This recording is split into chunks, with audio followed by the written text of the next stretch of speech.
Hello students, welcome to all of you in my channel. आज हम लोग बात करने वाले हैं काफ़ी इंपॉर्टेंट क्वेश्चन पे, ठीक है, कि लीनियर इक्वेशन होगी 3 वेरिएबल का और उसको हमें मैट्रिक्स मेथड से कैसे सोल्व करना है। ओके, कि 1 डिग्री का होगा सब, तो उसको हमें कैसे सोल्व करना है with the help of matrix method. आपने ये क्वेश्चन 12th क्लास में भी पढ़ा है मैट्रिक्स के अंदर, देखिए। तो हम इसकी कंसेप्ट बताते हैं। कंसेप्ट पहले आते हैं हम लोग। आप कंसेप्ट को अच्छे से समझ लीजिए। मान लीजिए कि आपके पास जो इक्वेशन है a1x b1y c1z बराबर d1, a2x b2y c2z बराबर d2, a3x b3y c3z बराबर d3। मान लीजिए ये फर्स्ट है, सेकंड है, थर्ड है, ठीक है। तो सबसे पहले ये आपको करना क्या है, वर्किंग रूल। स्टेप 1 में जो करना है आपको वो ये है कि कंस्ट्रक्ट करना है मैट्रिक्स को। कंस्ट्रक्ट क्या करना है, मैट्रिक्सेज। आपको मैट्रिक्सेज कंस्ट्रक्ट करना है।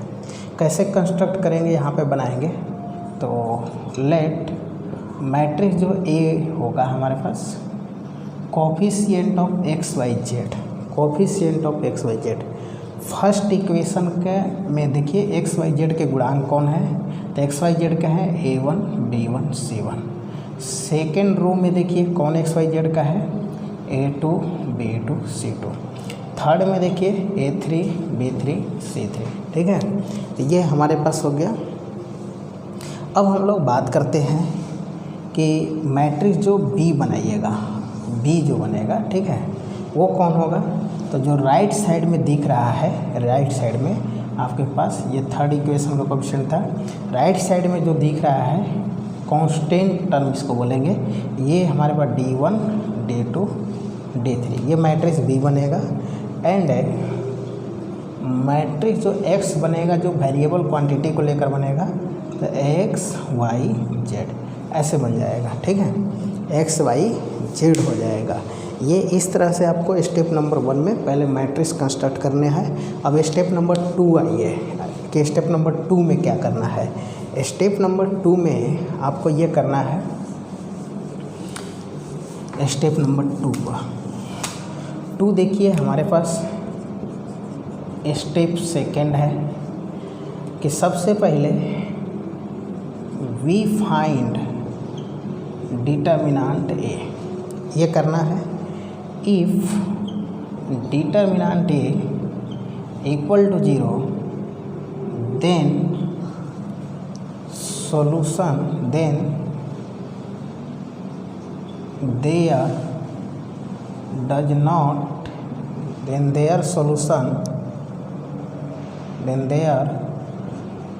solution does not exist, ये आप कहेंगे। यानी वी आप कह सकते हैं we cannot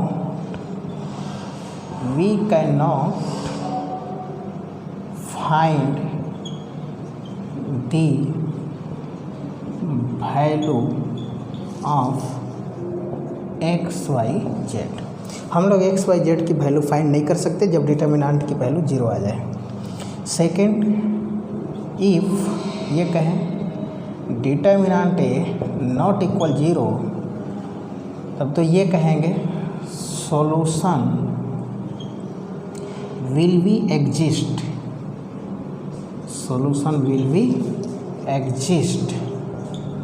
that is we can find the value of x y z। हम लोग क्या कर सकते हैं, x y z के वैल्यू फाइंड कर सकते हैं। ये चीज़ें पहले तो हुआ कि आपको स्टेप नंबर 1 में क्या करना है, पहले मैट्रिक्स तैयार करना है। स्टेप नंबर 2 जो मैट्रिक्स ए बनी है उसका डिटर्मिनेंट निकालना है, ठीक है। अब डिटर्मिनेंट नॉट इक्वल 0 आ गया तो आप सॉल्यूशन आगे निकाल सकते हैं। अब स्टेप नंबर 3 क्या करना है, देखिए स्टेप नंबर 3 तीसरा दिमाग में ये बात बैठा कर जाना है एग्जाम हॉल में कि तीसरा टर्म क्या करना होता है मुझे कि फाइंड ए इन्वर्स। क्या निकालना होता है, ए इन्वर्स। ए इन्वर्स निकालने के लिए फार्मूला क्या है, ए इन्वर्स निकालने के लिए फार्मूला है adjoint matrix A by determinant A. इसके थ्रू आप निकालेंगे, ठीक है। तो आपको पता है कि मुझे ए इन्वर्स निकालने के लिए क्या चाहिए, एडजॉइंट चाहिए, और उसके बाद हम निकालेंगे, ठीक। ये स्टेप नंबर 3 की प्रक्रिया रही। अब स्टेप नंबर 4 में क्या है, स्टेप नंबर 4 में है वी कैन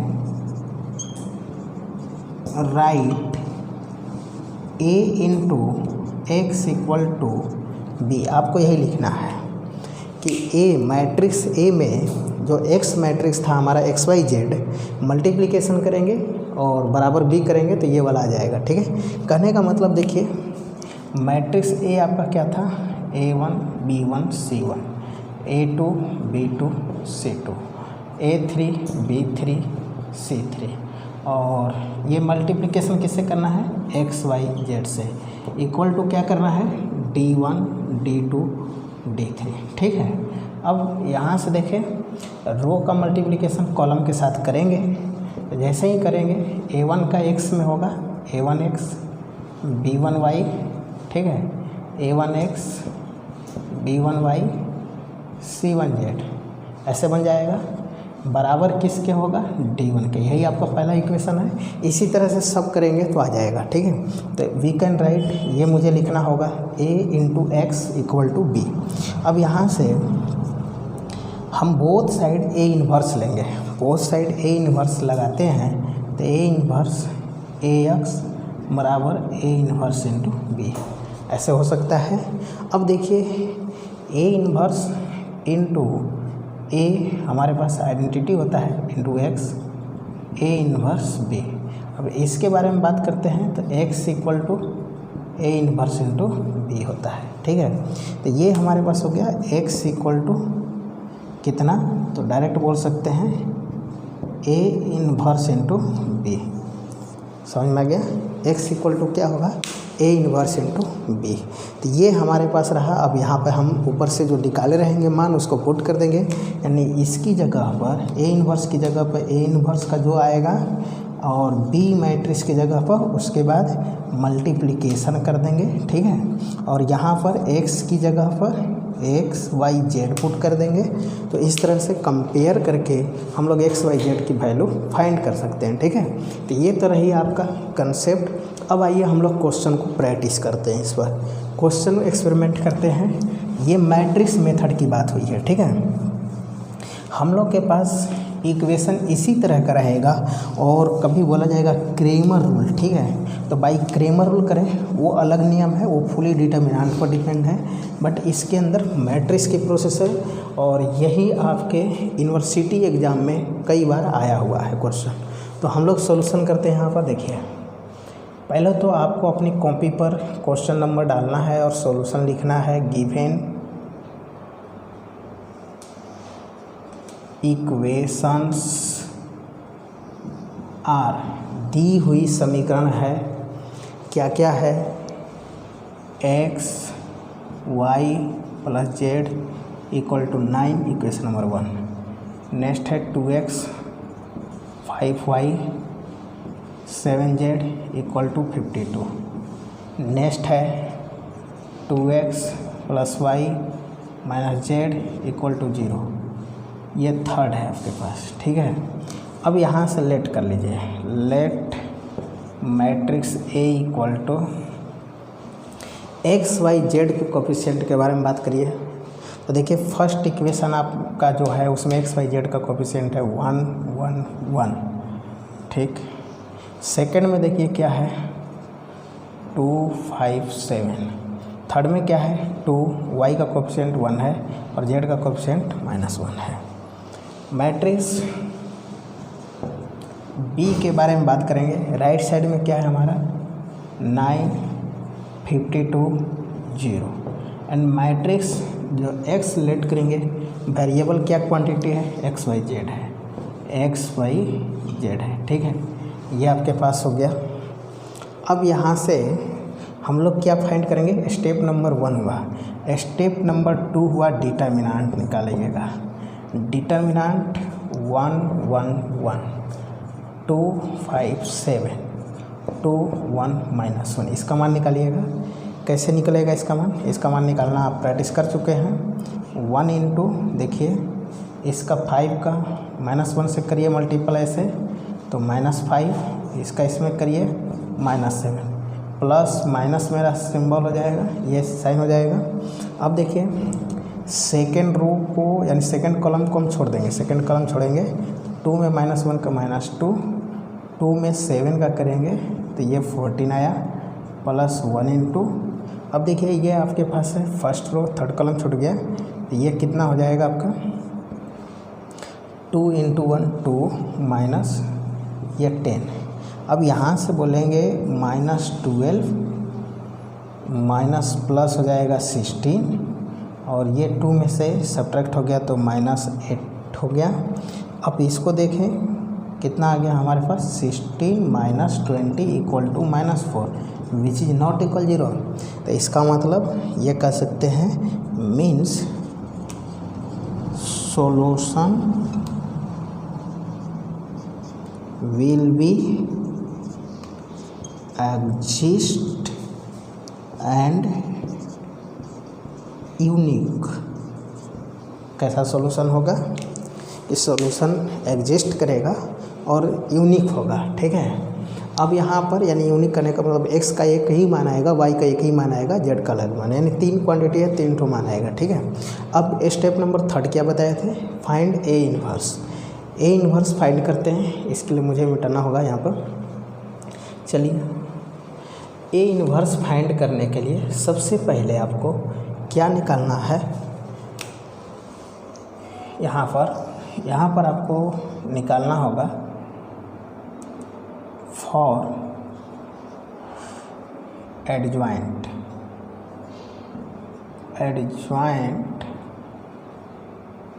मैट्रिक्स ए। पहले एडजॉइंट निकालना होगा, उसके लिए आपको क्या क्या निकालना है, कोफैक्टर A11 निकालना है, ठीक है। जैसे A11 करने का मतलब क्या हुआ हमारा कि फर्स्ट रो फर्स्ट कॉलम कर दिया, ठीक है। ये आ गया हमारा कितना, फर्स्ट रो फर्स्ट कॉलम कर दिए तो ये निकालेंगे ऐसे, फर्स्ट रो फर्स्ट कॉलम छोड़ देंगे, ये आ जाएगा 5 7 1 -1, ठीक है।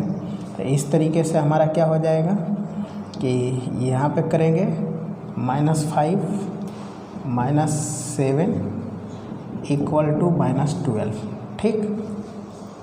अब कोफैक्टर जो आप निकालेंगे तो कोफैक्टर निकालने के समय आपको एक साइन मैं लिख देता हूँ, ठीक है। यहाँ पर आपको मैट्रिक्स में साइन यूज करना होगा, plus minus plus minus plus minus plus minus plus, ये साइन यूज करके बनाना होगा, ठीक। अब देखिए आप A11 निकाले यानी फर्स्ट रो फर्स्ट कॉलम छोड़ दिए। नेक्स्ट आप बात करेंगे कि A12, ठीक है, किसकी A12 देखिए first row second column, first row second column चिन्ह क्या है यहाँ पर माइनस है, तो आप सबसे पहले यहाँ माइनस लगा दीजिए। अब आइए डिटर्मिनेंट देखिए, फर्स्ट रो सेकंड कॉलम ये छूट जाएगा और फर्स्ट रो छूट जाएगा, क्या बच गया 2 7 2 -1, ये आ गया हमारे पास। अब यहाँ से हम लोग बात करेंगे कि इसका मान निकालते हैं कितना आएगा, तो ये देखें माइनस इसका ये कर दीजिए मल्टीप्लिकेशन -2 का 7 में कर दीजिए 14, ये आ गया -16 माइनस कर दीजिए 16 हो गया, ठीक। इसी तरीके से आपको A13 निकाल लेना होगा। चलिए हमारे पास निकला हुआ है, मैं नोट कर देता हूँ केवल कि A13 आ जाएगा -8 और A21 जो आ जाएगा 1 हो जाएगा, A22 A22 जो आएगा -3 आएगा, A23 1 हो जाएगा, A31 2, A32 -5, A33 3 हो गया। ओके, अब जब ये आ गया आपके पास, तब यहाँ से बात करते हैं। करना क्या होगा कि देयरफॉर एडजॉइंट मैट्रिक्स ए जो आया है कोफैक्टर से बने मैट्रिक्स का ट्रांसपोज होगा। A11 आया हुआ है -12, फिर A12 आया हुआ है 16, ठीक है, ये 16 आया हुआ है A12। उसके बाद देखिए A13 आया हुआ है -8, A13, A21 कितना है 1, A22 है -3, A23 कितना है 1 है, A31 है 2, A32 है -5, A33 है 3 का ट्रांसपोज करेंगे। ट्रांसपोज करने का मतलब है कि फर्स्ट रो को फर्स्ट कॉलम में कन्वर्ट कर, यानी कि फर्स्ट जो रो है उसको कॉलम में लाइए।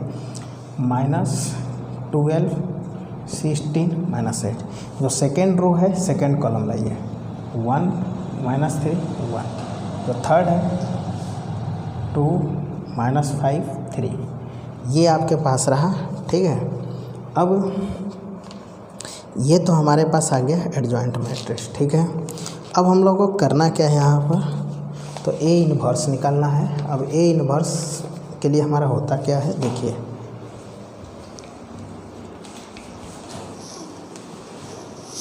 ए इन्वर्स हम लोग बात करें इसमें कि therefore A inverse equal to adjoint matrix A by determinant A. Adjoint कितना आया है हमारे पास, तो एडजॉइंट आया है, ये है हमारे पास। अच्छा, इसको हम ऐसे भी लिख सकते हैं 1 by determinant A into adjoint matrix ए, ये बात ध्यान में रखिएगा।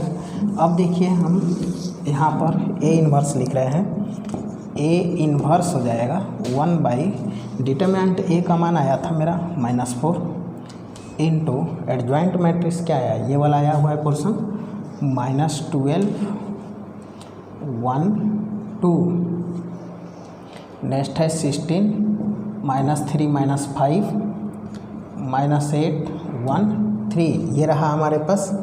अब हम लोग बात करते हैं यहाँ से कि ए इन्वर्स निकल गया, तो आइए एक्स के बारे में बात करते हैं। लास्ट स्टेप मैंने बोला था x equal to A inverse into B, तो राइट साइड में आपको क्या करना है, ए इन्वर्स इंटू बी निकालना है, ठीक है। ये since x equal to A inverse into B, यही लास्ट स्टेप था। देयरफॉर एक्स मैट्रिक्स आपका है क्या, एक्स वाई जेड है, ठीक है, एक्स वाई क्या है जेड है, ये है हमारे पास इक्वल टू ए इन्वर्स हमारे पास क्या है, माइनस डिवाइड करेंगे -1/4 इंटू ये आपके पास है -12 फिर कितना 1 2 16 -3 -5 -8 1 3 इंटू मैट्रिक्स बी क्या है आपका, क्वेश्चन में देखना पड़ेगा कि आपके पास जो मैट्रिक्स बी था वो था 9 52 0, ये हो गया। अब क्या करेंगे, यहाँ पर रो का कॉलम से मल्टीप्लाई कर दीजिए, मल्टीप्लिकेशन करते हैं तो ये आपके पास हो गया x y z equal to -1/4 into ये कितना आएगा देखते हैं। करने के बाद ये जो आ रहा है मल्टीप्लिकेशन, देखिए ऐसे करेंगे -12 का 9 में करेंगे -10, ये आएगा 1 का 52 में 52, 2 का 0 में कर दिए 0, ठीक है, ऐसे हो गया। नेक्स्ट हमारे पास हो जाएगा 16 का 9 में करेंगे तो ये आ गया -3 का इसमें कर दीजिए तो 52 3 कर दीजिए 6 आ जाएगा और ये -156 हो गया -0, -8 का कीजिए -72, 1 का कर दीजिए 52, प्लस 0 ये रहा इक्वल टू, अब ये करते हैं -1/4 इंटू, देखिए ये आपका है 108 में से 52 माइनस कर लीजिए, ये कितना आएगा 6 और ये आएगा 5, यानी कि माइनस ये हो जाएगा हमारे पास, ठीक है ना। 1 मिनट, यहाँ पे कुछ गड़बड़ी लिखा गया है ना, लगता है, हाँ कुछ गड़बड़ी हो गया। गड़बड़ी क्या हो गया, ये हमारे पास है -12, 16 और ये चीज़ें, ठीक। और यहाँ जो आ रहा है 2 आ रहा है, 2 -3 -5 1 3 2 आ रहा है। तो जब यहाँ 2 आएगा यहाँ मल्टीप्लाई करिएगा तो कितना आएगा, 2 का 52 से मल्टीप्लाई करेंगे 104 हो जाएगा, तो ये -4 आ गया, समझ में आ गया। अब नेक्स्ट इसी तरह से हम करते हैं, तो ये आ जाएगा -12, इसमें से ये सब्ट्रैक्ट कर दीजिए -12। नेक्स्ट हमारे पास हो जाएगा, इसमें से ये कर लीजिए -20। अब 4 से सब में डिवाइड करिए -4 से, तो ये 1 हो जाएगा, ये क्या 3, ये क्या 5, यानी यहाँ पर जो आया है आप देखिए कि जो मैट्रिक्स आया है AX, YZ इक्वल टू किसके बराबर आ गया 135। कंपेयर कर दीजिए, ठीक है, कंपेयर कीजिए, देखिए x किसके इक्वल जा रहा है 1, तो x इक्वल टू 1, y किसके इक्वल जा रहा होगा तो 3, z देखिए किसके इक्वल जाएगा तो z इक्वल टू 5। ये आपके पास आंसर हो गया, समझ में आया। x बराबर 1, y बराबर 3 एंड z बराबर 5, ये आपका फाइनली आंसर हुआ, ठीक। तो इस तरीके से जो भी मैंने बताया है इसको आप लोग ट्राई कर लीजिए कि हमको इस टाइप के क्वेश्चन को, और इसमें खास कीजिए, देखिए ये एकेडमिक एग्ज़ाम नहीं है, ये यूनिवर्सिटी एग्ज़ाम है। क्या करें, जो बनाया हुआ क्वेश्चन है उसी को 2 बार 3 बार 4 बार बनाइए, वहाँ केवल डिजिट चेंज करके दिया जाता है और प्रोसेस एग्ज़ाम में सेम करना होता है, तो आप आसानी से उसको कर सकते हैं, ठीक है। अब नेक्स्ट लेक्चर में हम लोग बात करेंगे ग्रामर रूल की।